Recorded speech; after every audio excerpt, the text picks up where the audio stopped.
구원받은 그 시점에서부터 올바른 신앙을 갖고 살아가지 않으면 뭔가 뒤틀려져 버린다는 거예요. 우리 신앙이 좀 너무도 잘못된 길로 너무 멀리 와 있습니다. 시작부터 잘못되어 있다는 말이에요. 우리가 우리에게 주어진 이 삶, 인생을 어떻게 사용하느냐를 결정하셔야 됩니다. 처음부터 제대로 결정하셔야 돼요.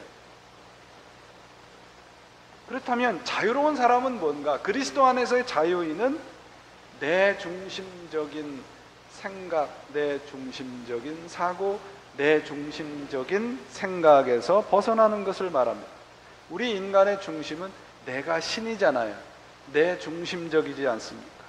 영적인 사람은 바로 이 본성의 상태에서 한 발짝 더 나간 사람을 말합니다. 그렇다면 그리스도 안에서의 자유함이란 무엇입니까?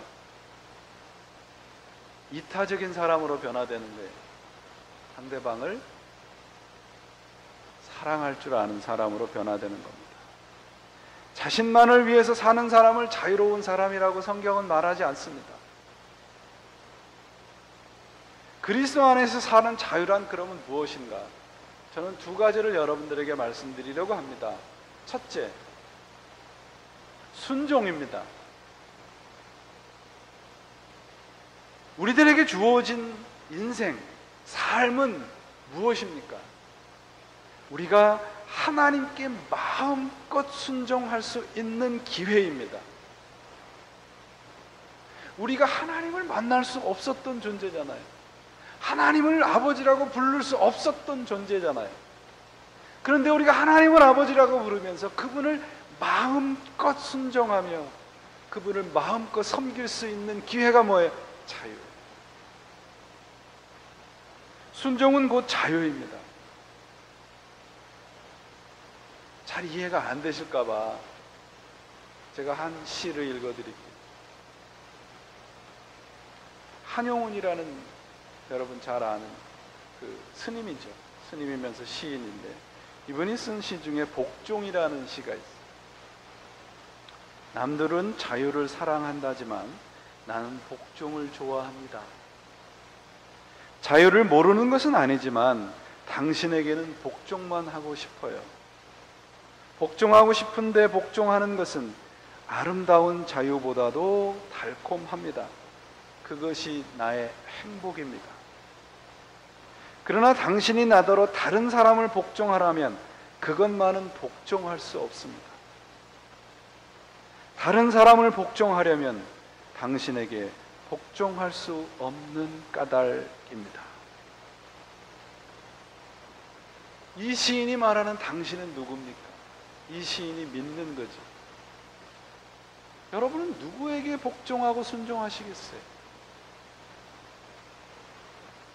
자유라는 것은 그럼 무엇입니까?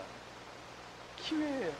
하나님께 온전히 순종할 수 있는 기회입니다. 하나님이 나에게 주신 기회, 우리의 인생으로 하나님께서 기뻐하시는 열매를 맺을 수 있는 기회예요. 하나님을 섬기고 이웃을 섬길 수 있는 기회입니다. 순종할 때 경험할 수 있는 기쁨을 얻을 수 있는 기회가 자유라는 말이죠.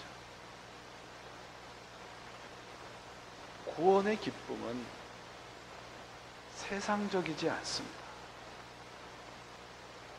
여러분들이 오해하지 않으셔야 돼요. 우리가 하나님께서 당신의 아들을 죽이시기까지 우리에게 허락하신 십자가의 구원은, 그 기쁨은 세상적인 것과는 질적으로 차이가 있는 겁니다. 구원의 기쁨은 하나님 안에만 존재합니다. 오늘날 많은 그리스도인들이 자유로워졌다고 기쁘다고 고백은 하는데 여전히 노예, 종살이를 하고 있는 것으로 보여요. 왜요? 세상적인 욕망을 가지고 세상 안에서 신앙적인 기쁨을 찾으려고 하니까 그렇습니다.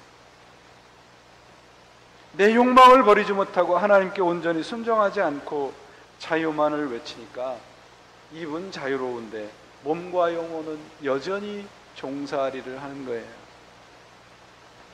예수 그리스도의 십자가로 주어진 자유를 우리들은 어떠한 기회로 사용을 하고 계십니까? 우리가 신앙을 이러한 우리의 본성 욕망을 채우는 데 사용을 한다면 그 자유는 성경이 뭐라고 말합니까? 그것은 본성대로 사는 짐승과 마찬가지다. 그렇게 얘기합니다. 두 번째 자유는 무엇입니까? 오늘 본문에 뭐라고 되어 있습니까? 사랑으로 종노릇하라고 되어 있습니다. 자유로운 삶이 무엇입니까? 서로 섬기는 삶입니다.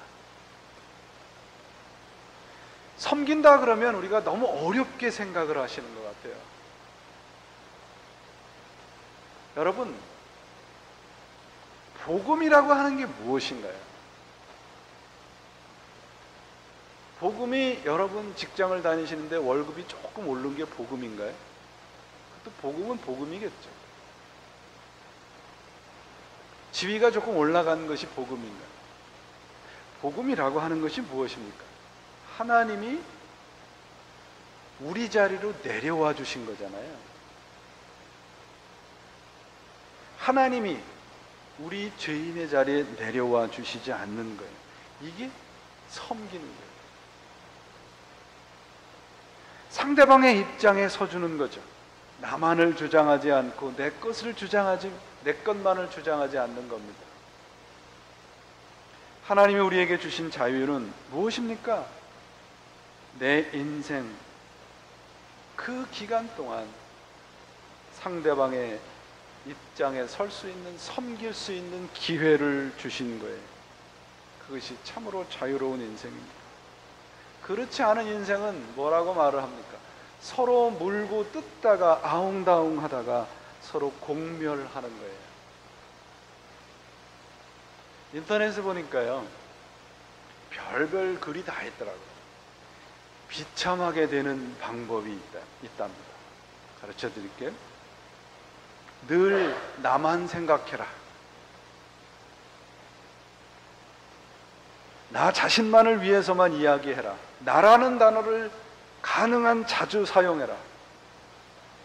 상대방의 의견 속에서 나 자신을 계속 반영을 해라.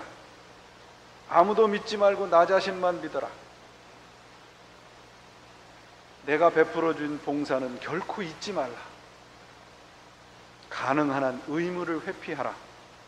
남을 위한 일을 가능한 한 적게 하라. 이 길을 택하시겠어요? 오늘 본문에서 보면 사도 바울이 서로 물고 먹는 사람들, 짐승과 같은 모습들을 15가지 단어로 제시를 합니다. 19절 이하에 그 말씀이 나와요. 15가지가 무엇입니까? 멸망하는 사람들의 모습이에요. 음행, 더러운 것, 호색, 우상숭배와 술수, 원수 맺는 것, 분쟁, 시기, 분냄, 당짓는 것, 불리함과 이단, 투기, 술취함, 방탕함. 여기에 대한 자세한 얘기는 다음 주일날 드리겠습니다. 다 무엇입니까? 내 자신을 위해서예요. 상대방은 내 안중에 없는 겁니다. 한마디로 신앙과 삶의 주인공이 나 자신만인 사람들의 모습이에요. 욕망을 성취하기 위해서 수단과 방법을 가리지 않는 사람들의 모습이죠. 이들은 하나님까지도 이용할 수 있는 사람들입니다. 이들은 자유를 자기 자신만을 위한 기회로 만들고 그렇게 살아가는 사람들입니다.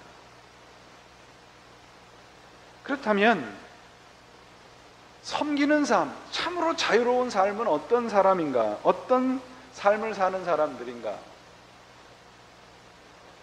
상대적인 가치에서 자유로운 사람이에요. 예수님께서 우리들을 초대하신 것은요, 절대적인 자유를 주신 겁니다. 세상 그 어떤 것과 비교해서 조금 나은 자유를 주신 게 아니에요. 그 어떤 것과도 비교할 수 없는 절대적인 자유,